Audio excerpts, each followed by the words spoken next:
Welcome to The Explainer.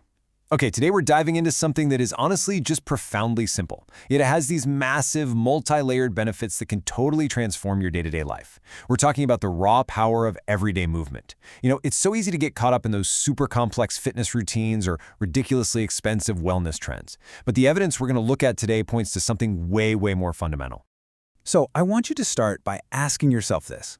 What if the ultimate life hack, the absolute best solution for your physical, mental, and even environmental well-being is literally just sitting right there in your closet? Sounds a bit too good to be true, right? But the data we're about to unpack shows that just putting on a pair of shoes and stepping outside kicks off this incredible chain reaction. To map out this ripple effect, here is our agenda. First, 1. Healing your body, and 2. Boosting your brain. Then we'll look at 3, accessible activity for all, before expanding to 4, strengthening our communities, and finally, 5, healing the planet. Our main guide for this whole journey is this really fantastic, vibrant piece of source material from the World Health Organization called 100 Reasons to Cycle and Walk More. And what makes this document so compelling is how it pairs these highly visual, super accessible concepts with incredibly deep, evidence-backed insights on human mobility. We're going to break down their most striking findings right now. Section 1. Healing your body. The physical foundation. Okay, let's dive into this first ring of the ripple, right? The immediate physical foundation of your health. The ancient Greek physician Hippocrates actually said, "Walking is a man's best medicine." It's a piece of timeless wisdom that's literally been passed down for centuries. But what's truly amazing is that today we have the hard, modern data from the WHO proving just how medically accurate Hippocrates really was. Now, what's really interesting here is this massive number, 30%. According to the WHO, getting into regular walking and cycling drops the risk of developing type 2 diabetes across the population by a whopping 30%. Just think about that for a second. A simple, daily commitment to moving around reduces the risk of one of the modern world's most pervasive chronic illnesses by nearly a third. And the cascading physical benefits don't stop there.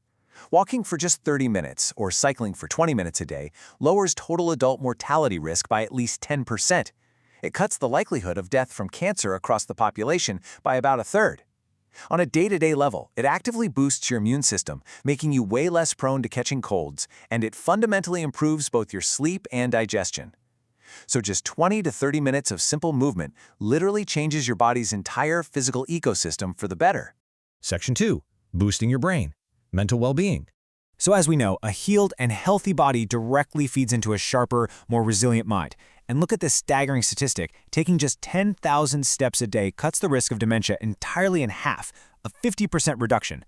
And hey, even at just 4,000 steps a day, that risk is still reduced by 25%. We're always talking about doing crosswords or taking supplements for brain health, but simply moving our bodies through space, that is one of the single most powerful neuroprotective actions we can take. But movement doesn't just prevent cognitive decline later in life. It actively boosts our mood and brain function right now. The WHO notes that cycling and walking reduce anxiety and depression, and they even offer tangible benefits for cognitive disorders like ADHD. For kids, navigating their neighborhoods on foot or by bike inspires curiosity and builds serious problem-solving skills. Really, across all ages, finishing a long walk or ride just fosters this deep sense of independence and self-esteem.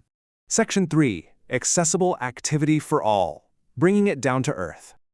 Okay, so the benefits are undeniably huge. But how do we actually implement this in the real world? Like, what if the weather is terrible? Or what if you're an older adult or recovering from an illness and navigating bumpy city sidewalks just isn't safe? To explore accessible options, we look at physical activity guidance from the CDC.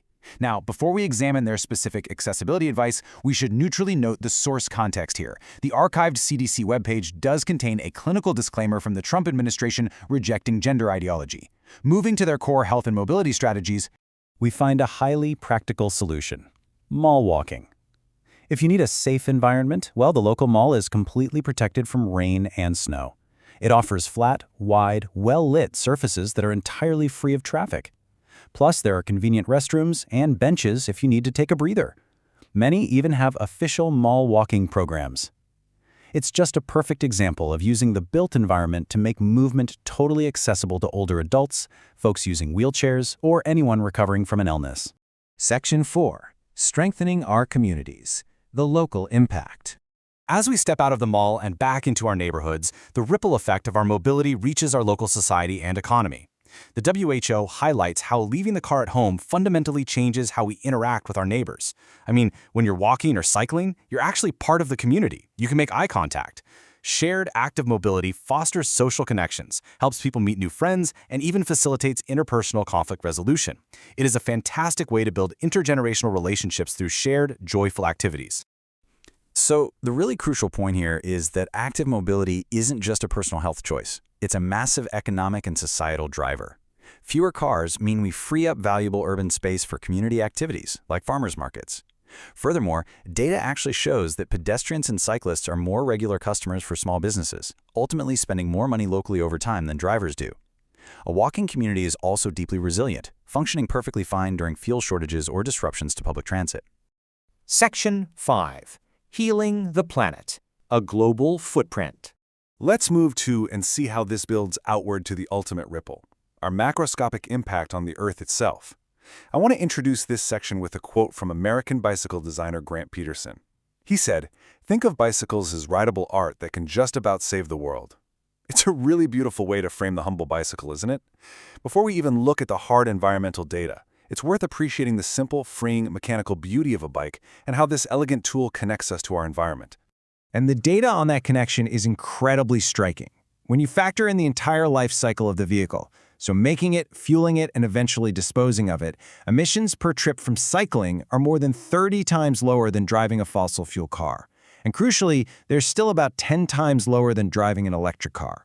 So the math is crystal clear. Human-powered mobility is vastly superior for our atmosphere. In fact, a study across 7 European cities showed that swapping just one car trip a day for a bike ride decreases transport CO2 emissions by over 80%. And the benefits don't stop at air quality either. Less pavement for cars means lower urban temperatures, which reduces the heat island effect. It means less toxic runoff contaminating our soil and water from road pollution. By reducing the space we dedicate to cars, we literally create more room for parks, green spaces, and biodiversity to thrive right in our cities. Which brings us to the end of our explainer today and to a final question for you. We've seen how a simple pair of shoes or a bicycle can heal your body, protect your brain, enrich your neighborhood, and literally cool down the planet. The ripple effect starts with a single step. So, how will you change your commute tomorrow?